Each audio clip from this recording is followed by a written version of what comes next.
ನಮಸ್ಕಾರ ವೀಕ್ಷಕರೇ, ಶಿವಚಕ್ರವರ್ತಿ ಚಾನೆಲ್ಗೆ ಸ್ವಾಗತ. ಚಿತ್ರದುರ್ಗದಲ್ಲಿ ನೀಟ್ ಪ್ರಶ್ನೆ ಪತ್ರಿಕೆ ಸೋರಿಕೆ ಪ್ರಕರಣ ಖಂಡಿಸಿ ನಾಳೆ ಬೃಹತ್ ಪ್ರತಿಭಟನೆ ನಡೆಸಲು ಜಿಲ್ಲಾ ಕಾಂಗ್ರೆಸ್ ನಿರ್ಧರಿಸಿದೆ. ಕೇಂದ್ರ ಶಿಕ್ಷಣ ಸಚಿವ ಧರ್ಮೇಂದ್ರ ಪ್ರಧಾನ್ ರಾಜೀನಾಮೆ ನೀಡಬೇಕು ಎಂದು ಒತ್ತಾಯಿಸಿ ಪ್ರತಿಭಟನಾ ಮೆರವಣಿಗೆ ಹಮ್ಮಿಕೊಳ್ಳಲಾಗಿದೆ ಎಂದು ಡಿ ದೇವರಾಜ ಅರಸು ಅಭಿವೃದ್ಧಿ ನಿಗಮದ ಅಧ್ಯಕ್ಷ ಕೀರ್ತಿ ಗಣೇಶ್ ತಿಳಿಸಿದ್ದಾರೆ.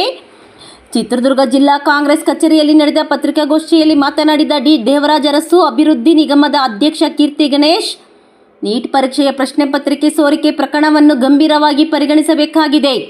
ಕಳೆದ ವರ್ಷವೂ 2 ಬಾರಿ ನೀಟ್ ಪ್ರಶ್ನೆ ಪತ್ರಿಕೆ ಸೋರಿಕೆಯಾದರೂ ಕೇಂದ್ರ ಸರ್ಕಾರ ಸಮರ್ಪಕ ಕ್ರಮ ಕೈಗೊಂಡಿಲ್ಲ ಎಂದು ಆರೋಪಿಸಿದ ಅವರು, ವೈದ್ಯಕೀಯ ಶಿಕ್ಷಣಕ್ಕೆ ಪ್ರವೇಶ ಪಡೆಯುವ ಲಕ್ಷಾಂತರ ವಿದ್ಯಾರ್ಥಿಗಳ ಭವಿಷ್ಯ ನಿರ್ಧರಿಸುವ ನೀಟ್ ಪರೀಕ್ಷೆಯ ವಿಶ್ವಾಸಾರ್ಹತೆಗೆ ಧಕ್ಕೆಯಾಗಿದೆ ಎಂದು ಕಳವಳ ವ್ಯಕ್ತಪಡಿಸಿದರು.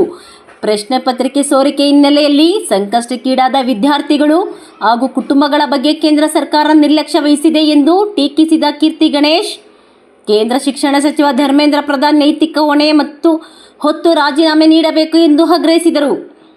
ಇದೇ ವಿಚಾರವಾಗಿ ನಾಳೆ ಸಂಜೆ 6 ಗಂಟೆಗೆ ಚಿತ್ರದುರ್ಗದಲ್ಲಿ ಬೃಹತ್ ಪ್ರತಿಭಟನೆ ಹಮ್ಮಿಕೊಳ್ಳಲಾಗಿದ್ದು, ನಗರದ ಪ್ರಮುಖ ರಸ್ತೆಗಳಲ್ಲಿ ಪ್ರತಿಭಟನಾ ಮೆರವಣಿಗೆ ನಡೆಸಿ ಒನಕೆ ಓಬವ್ವ ವೃತ್ತದವರೆಗೆ ಸಾಗಲಿದೆ ಎಂದು ಅವರು ಮಾಹಿತಿ ನೀಡಿದರು. ನೀಟ್ ಪ್ರಶ್ನೆ ಪತ್ರಿಕೆ ಸೋರಿಕೆ ಪ್ರಕರಣಕ್ಕೆ ಸಂಬಂಧಿಸಿದಂತೆ ಕೇಂದ್ರ ಸರ್ಕಾರದ ವಿರುದ್ಧ ಕಾಂಗ್ರೆಸ್ ಪ್ರತಿಭಟನೆ ಕರೆ ನೀಡಿದ್ದು, ನಾಳೆ ಪ್ರತಿಭಟನೆಗೆ ವಿದ್ಯಾರ್ಥಿಗಳು ಹಾಗೂ ಸಾರ್ವಜನಿಕರು ಹೆಚ್ಚಿನ ಸಂಖ್ಯೆಯಲ್ಲಿ ಭಾಗವಹಿಸುವ ನಿರೀಕ್ಷೆ ಇದೆ. ಶಿವಚಕ್ರವರ್ತಿ ನ್ಯೂಸ್ ಬ್ಯೂರೋ, ಚಿತ್ರದುರ್ಗ. ನಮ್ಮ ಕಡೆಯಿಂದ ಫ್ಯಾಮಿಲಿಗೆ ಮತ್ತು ಇನ್ನೊಂದರಲ್ಲಿ ಮುಖ್ಯ ಉದ್ದೇಶ ಏನಂತಂದರೆ, ಮೊನ್ನೆ ನಮ್ಮ ರಾಜ್ಯದ ಮುಖ್ಯಮಂತ್ರಿಯಾಗಿ ಡಿ ಕೆ ಶಿವಕುಮಾರ್ ಅಧಿಕಾರ ಹಸ್ತಾಕ್ಷರ ಮಾಡಿ ಅಧಿಕಾರ ತಗೊಂಡ ತಕ್ಷಣ ವಿದ್ಯಾರ್ಥಿಗಳಿಗೆ ಶಾಲಾ ಮತ್ತು ಕಾಲೇಜು ವಿದ್ಯಾರ್ಥಿಗಳಿಗೆಲ್ಲ ಫ್ರೀ ಬಸ್ನ ಕೊಟ್ಟಿದ್ದಾರೆ. ಅದಕ್ಕೆ ನಮ್ಮ ಮೂಲಕವಾಗಿ ಎಲ್ಲ ವಿದ್ಯಾರ್ಥಿಗಳ ಪರವಾಗಿ, ಕರ್ನಾಟಕ ರಾಜ್ಯದ ವಿದ್ಯಾರ್ಥಿಗಳ ಪರವಾಗಿ ಈ ಪತ್ರಿಕಾಗೋಷ್ಠಿ ಮುಖಾಂತರವಾಗಿ ಧನ್ಯವಾದಗಳನ್ನು ತಿಳಿಸ್ತೇವೆ.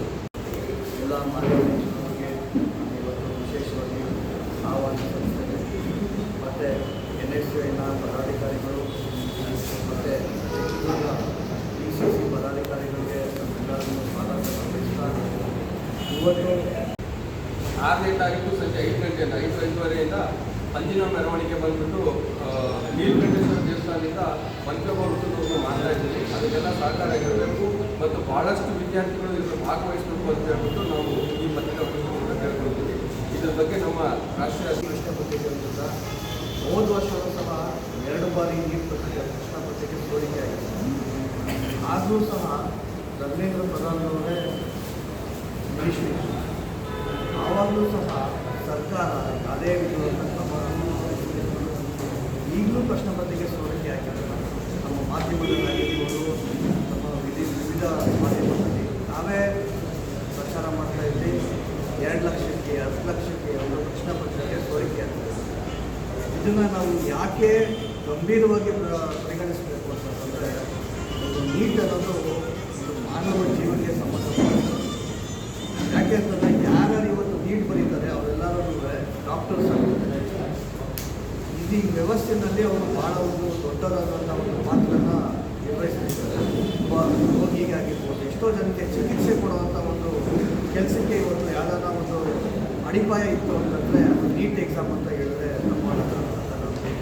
ಎಷ್ಟೋ ಜನ, ಎಷ್ಟೋ ಬಡವರು, ಎಷ್ಟೋ ಶ್ರೀಮಂತರಾಗಿ ಎಲ್ಲರ ಒಂದು ಆರೋಗ್ಯ ಅಸ್ತವ್ಯಸ್ತ ಆದಾಗ ಯಾರ ಹತ್ರ ಹೋಗ್ತೀವಪ್ಪ ಅಂತ ಡಾಕ್ಟರ್ ಅಂಥ ಡಾಕ್ಟರ್ಸ್ದನ್ನೇ ಇವರು ಕ್ವಶನ್ ಪೇಪರ್ನ ಲೀಕ್ ಮಾಡ್ತಾರೆ, 10 ಲಕ್ಷಕ್ಕೆ 20 ಲಕ್ಷಕ್ಕೆ ಮಾರಾಟ ಮಾಡ್ತಾರೆ ಅಂತಂದರೆ ನಾವು ದೈವ ಇಚ್ಛೆಯಿಂದ ನಾವು ಕೇಳ್ಕೊತೀವಿ ಅವ್ರಿಗೆ ಯಾರೇ ಥರದ ಅನಾರೋಗ್ಯ ಬರಬೇಕು ಅಂತ. ಆದರೆ ಅವ್ರಿಗೇನಾದ್ರು ಹೆಲ್ತಲ್ಲಿ ಸಮಸ್ಯೆ ಆದರೆ ಅದೇ ಡಾಕ್ಟರ್ಸ್ ಏನಾದರೂ ಟ್ರೀಟ್ಮೆಂಟ್ ಮಾಡಿದ್ರೆ ಅವರ ಸ್ಥಿತಿಗತಿಗಳು ಏನಾಗುತ್ತೆ ಅಂತ ಕೇಂದ್ರ ಸರ್ಕಾರ ಯೋಚನೆ ಮಾಡಬೇಕು. ನಾವೆಲ್ಲರೂ ಏನು ವಿಪರ್ಯಾಸ ಅಂತಂದರೆ, ನಮ್ಮ ಮಾಧ್ಯಮದಲ್ಲಿ ಎಲ್ಲ ಕಡೆ ಪ್ರಚಾರ ಮಾಡಿದ್ದಿಲ್ಲ. ಎಲ್ಲೋ ಒಂದು ಕಡೆಯೂ ಸಹ ನರೇಂದ್ರ ಮೋದಿಯವರಾಗಿರ್ಬೋದು, ಧರ್ಮೇಂದ್ರ ಪ್ರಧಾನ್ ಅವರಾಗಿರ್ಬೋದು, 18 ಕುಟುಂಬಗಳಿಗೆ ಏನು ಜೀವ ಕಳ್ಕೊಂಡಿದೆ ವಿದ್ಯಾರ್ಥಿಗಳು, ಹೋಗಿ ಒಂದು ಸಾಂತ್ವನ ಹೇಳೋದಿಲ್ಲ. ವಿದ್ಯಾರ್ಥಿಗಳಿಗೆ ಸಾಂತ್ವನ ಹೇಳೋ ಒಂದು ದೃಷ್ಟಿನಲ್ಲೂ ಸಹ ಅವ್ರು ಇವತ್ತುವರೆಗೂ ಬಂದು ಒಂದು ನಮ್ಮ ಮಾಧ್ಯಮದ ಮುಂದೆ ಒಂದು ಸ್ಟೇಟ್ಮೆಂಟ್ ಕೊಡೋದಕ್ಕೂ ಇವತ್ತು ಸೌಜನ್ಯತೆಯನ್ನು ತೋರಿಸ್ತಾ ಇಲ್ಲ. ಇಂಥ ಒಂದು ಕೇಂದ್ರ ಸಚಿವರು ನಮಗೆ ಬೇಕಾ ಅಂತ ಒಂದು ವಿದ್ಯಾರ್ಥಿಗಳ ಒಂದು ಪ್ರಶ್ನೆ ಇದೆ. ನಮ್ಮ ಬೇಡಿಕೆ ಇವತ್ತು ಧರ್ಮೇಂದ್ರ ಪ್ರಧಾನ್ ರಾಜೀನಾಮೆ ಕೊಡೋವರೆಗೂ ರಾಜ್ಯದಾದಂಥ ರಾಷ್ಟ್ರದಾದಂಥ ಒಂದು ಪ್ರತಿಭಟನೆ ಏನಿದೆ. ಸಾಂಕೇತಿಕವಾಗಿ ನಾವು ಇವತ್ತು ದುರ್ಗದಲ್ಲಿ ಮಧ್ಯ ಕರ್ನಾಟಕ ಅಂತ ಏನು ಪ್ರಸಿದ್ಧಿಯಾಗಿದೆ, ಚಿತ್ರದುರ್ಗದಲ್ಲಿ ನಾವು ಇವತ್ತು ಸಾಂಕೇತಿಕವಾಗಿ ಮಾಡ್ತಾ ಇದ್ದೀವಿ.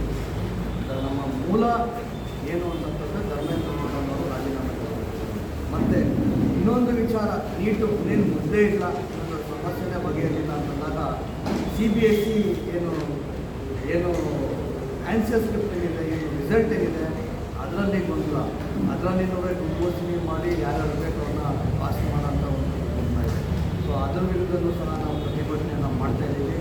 ನಾಳೆ ಸಂಜೆ 6 ಗಂಟೆಯಿಂದ 8 ಗಂಟೆವರೆಗೂ ಪ್ರತಿಭಟನೆ ನಡೆಯುತ್ತೆ. ನೀಲಕಂಠೇಶ್ವರ ದೇವಸ್ಥಾನದಿಂದ ಒಳಗೆ ಒಬ್ಬ ಅವರ ವೃತ್ತವರೆಗೂ ನಾವು ಒಂದು ವಂಚನೆ ಮೆರವಣಿಗೆ ಮಾಡೋ ಮುಖಾಂತರ ಸಂದೇಶ, ವಿದ್ಯಾರ್ಥಿಗಳ ಶಕ್ತಿ ಈ ಜಿಲ್ಲೆನಲ್ಲಾಗಿರ್ಬೋದು, ಈ ರಾಜ್ಯದಲ್ಲೇನಾಗಿದೆ ಅಂತ ನಾವು ಪ್ರದರ್ಶನ ಮಾಡೋಂಥ ಒಂದು ಪ್ರಯತ್ನ ನಾವು ಮಾಡ್ತೀವಿ. ನನ್ನ ಮಾಧ್ಯಮ ಮಿತ್ರರು ಎಲ್ಲರಿಗೂ ನಾನು ಕೇಳ್ಕೊಳ್ಳೋದೇನಂತಂದರೆ, ಈ ಒಂದು ಏನು ಪ್ರತಿಭಟನೆ ಇದೆ ತಾವೆಲ್ಲರಿಗೂ ಜನರಿಗೆ ಮುಟ್ಟಿಸ್ಬೇಕು, ಎಲ್ಲರಿಗೂ ಒಂದು ಅವೇರ್ನೆಸ್ ಆಗಬೇಕು ಅಂತ ತಮ್ಮನ್ನೆಲ್ಲರೂ ನಾವು ಕೂಡ ಇದರಲ್ಲಿ ಸಕ್ರಿಯವಾಗಿ ನಮ್ಮೆಲ್ಲರಿಗೂ ಸಹಕಾರ ಮಾಡಬೇಕು ಅಂತ ಕೇಳ್ಕೊಳ್ತೀನಿ. ಮತ್ತು ವಿಶೇಷವಾಗಿ ನಾನು ಸನ್ಮಾನ್ಯ ಮುಖ್ಯಮಂತ್ರಿಗಳಾದ ಶ್ರೀ DK ಶಿವಕುಮಾರ್ ಅವರಿಗೆ ನಾನು ಅಭಿನಂದನೆಗಳನ್ನು ಸಲ್ಲಿಸಕ್ಕೆ ಇಷ್ಟಪಡ್ತೀನಿ. ಒಂದು ಫಸ್ಟ್ ಕ್ಯಾಬಿನೆಟ್ ಮೀಟಿಂಗಲ್ಲಿ ವಿದ್ಯಾರ್ಥಿಗಳಿಗೆ ಉಚಿತ ಬಸ್ ಪಾಸನ್ನು ಕೊಟ್ಟಿದ್ದಾರೆ. ಆ ನಿಟ್ಟಿನಲ್ಲಿ ನಾವು ಅವ್ರಿಗೆ ಅಭಿನಂದನೆಗಳನ್ನು ಸಲ್ಲಿಸಕ್ಕೆ ಇಷ್ಟಪಡ್ತೇವೆ.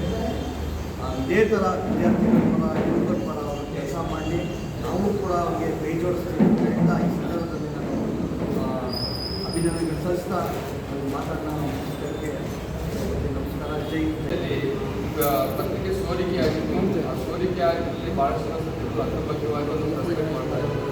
ಯಾಕಂತ ಹೇಳಿದರೆ ನಾಳೆ 6 ಗಂಟೆಯಿಂದ 8 ಗಂಟೆವರೆಗೂ ಪಂಜಿನ ಮೆರವಣಿಗೆ ಇರುತ್ತೆ. 5:30ರಿಂದ 7 ಗಂಟೆವರೆಗೂ ಪಂಜಿನ ಮೆರವಣಿಗೆ ಇರುತ್ತೆ. ಇದಕ್ಕೆ ನಮ್ಮ ರಾಷ್ಟ್ರೀಯ ಅಧ್ಯಕ್ಷರಾದ NSC ಅಧ್ಯಕ್ಷರು ಬರ್ತಾ ಇದ್ದಾರೆ. ಜೊತೆಗೆ ನಮ್ಮ ರಾಜ್ಯದ ಅಧ್ಯಕ್ಷರಾದಂಥ ಕೀರ್ತಿ ಗಣೇಶ್ವರ ಇರ್ತದೆ, ರಾಜ್ಯದ AICC ಕಾರ್ಯದರ್ಶಿಗಳಾದಂಥ BV ಶ್ರೀನಿವಾಸ್ ಅವರು ಇರ್ತಾರೆ.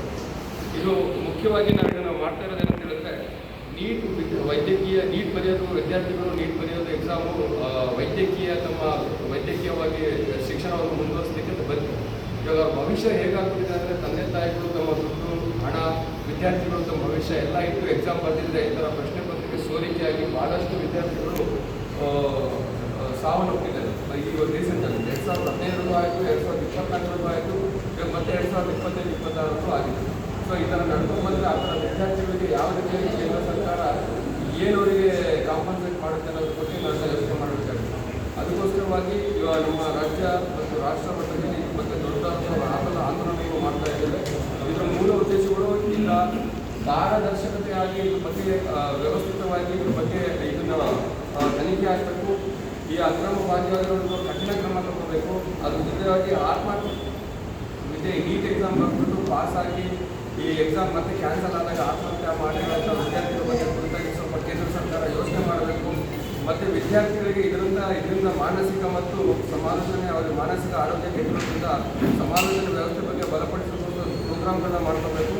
ಮತ್ತು ಮುಂದೆ ಭವಿಷ್ಯದಲ್ಲಿ ಈ ಥರದ ಆಗಬಾರ್ದು ಅನ್ನೋ ರೀತಿಯಲ್ಲಿ ಯಾವುದೇ ರೀತಿಯ ಪೇಪರ್ ಲೀಕ್ ಆಗಬಾರ್ದು ಅನ್ನೋ ಅಕ್ರಮವನ್ನು ಅತ್ಯಾಧುನಿಕ ಭದ್ರತೆಯ ಬಗ್ಗೆ ಒಂದು ವಿಶೇಷವಾದ ಕೇಂದ್ರ ಸರ್ಕಾರ ಒಂದು ಸ್ಕೀಮನ್ನು ಜಾರಿಗೆ ತರಬೇಕು ಅಂತ.